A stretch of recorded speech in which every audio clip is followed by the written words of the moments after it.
Buenos días chicos, el día de hoy vamos a trabajar el primer tema en el área de historia. Etimología. Deriva de la voz griega iotopía, que significa investigación, búsqueda, indagación. Definición. La historia es una ciencia social que se encarga de estudiar el pasado de la humanidad de manera objetiva y veraz.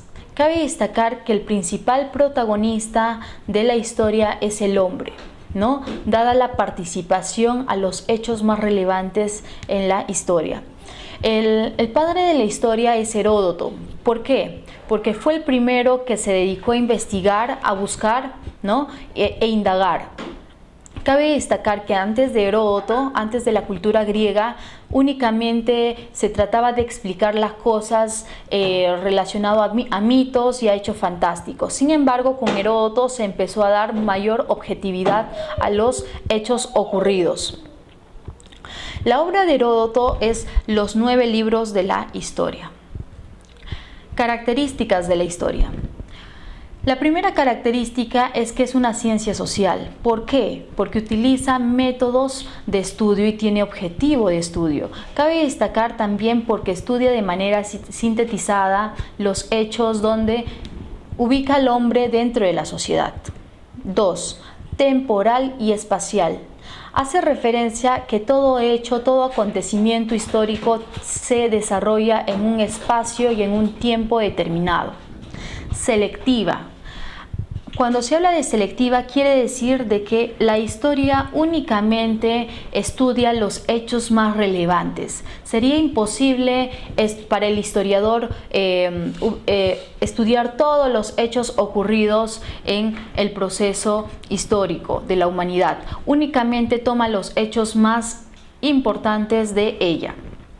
Irreversible. Cuando se habla de irreversible, hace referencia de que un hecho no puede volverse a repetir de la misma manera y bajo las mismas circunstancias. Prospectiva. Cuando se habla de prospectiva, hace referencia de que es importante comprender el pasado para poder proyectarnos al futuro, para poder entender nuestro presente y tener proyección al futuro. Fuentes de la historia. Las fuentes de la historia, chicos, sirven de materia prima para el historiador. El historiador utiliza todas estas evidencias, estas pruebas para poder reconstruir el pasado. Una fuente es una huella dejada por la actividad del hombre, ¿no? Pueden ser testimonios, pueden ser evidencias, pueden ser vestigios. Vamos a ver ahora los tipos de fuentes de la historia. Las más importantes de las fuentes de la historia son las orales, las escritas, las materiales y audiovisuales. Sin embargo, en la diapositiva he considerado también fuentes etnológicas y lingüísticas. Fuentes orales o tradicionales. Las fuentes orales o tradicionales son las que son transmitidas por el lenguaje, por el habla, y estas van transmitidas de generación en generación. Quiere decir de que han pasado por tus abuelos, por tus padres y ahora esta información te está llegando a ti. Dentro de las fuentes orales encontramos a las leyendas, a los mitos, a los cuentos, a los relatos, a las canciones, a las fábulas, entre otras más. Y estas sirven para poder dar una explicación histórica, pero cabe destacar que una fuente oral son las menos precisas. ¿Por qué?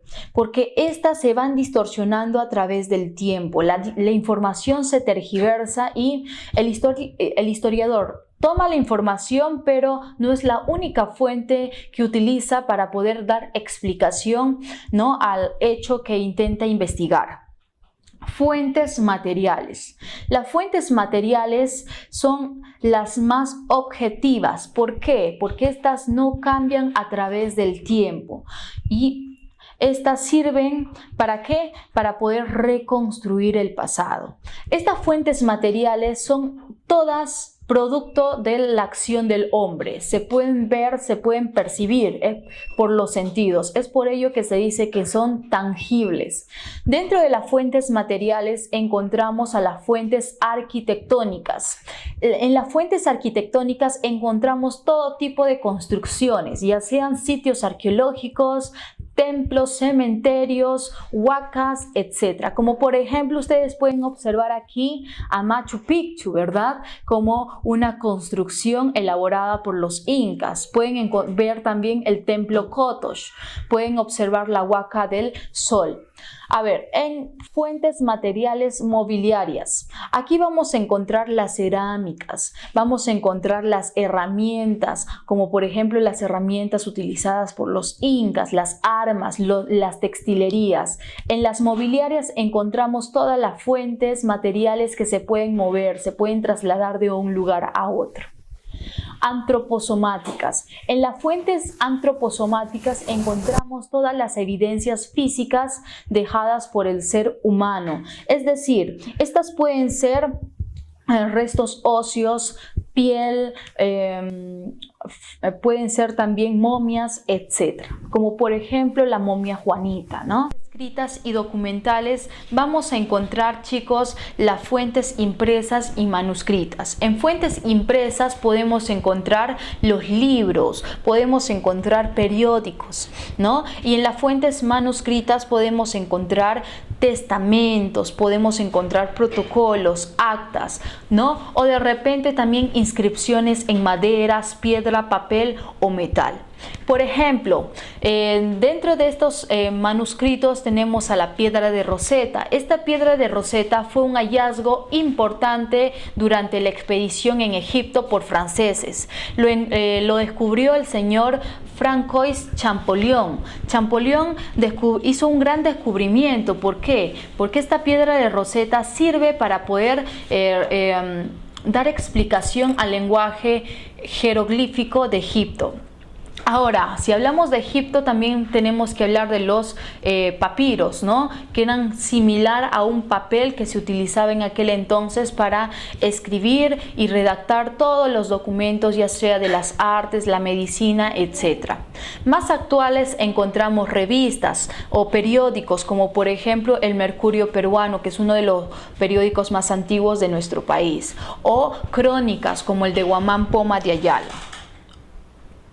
Fuentes audiovisuales. Las fuentes audiovisuales, chicos, son las más recientes, ¿no? Y que actualmente son utilizadas por casi todas las personas porque son de fácil acceso. Como por ejemplo, estas las podemos ubicar en la web, en internet, ¿no? Y las podemos descargar.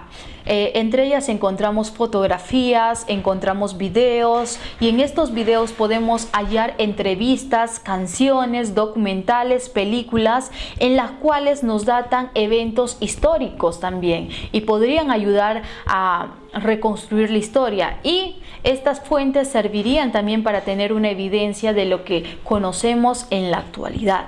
Fuentes lingüísticas y fuentes etnológicas. Estas fuentes también lo hemos añadido en las diapositivas por tener cierta relevancia. ¿Por qué? A ver, las fuentes lingüísticas sirve al historiador para, por ejemplo, ver la influencia de un idioma a otro, las descendencias de un idioma, ¿no? Estudiar los acentos, el dialecto de las regiones de un país.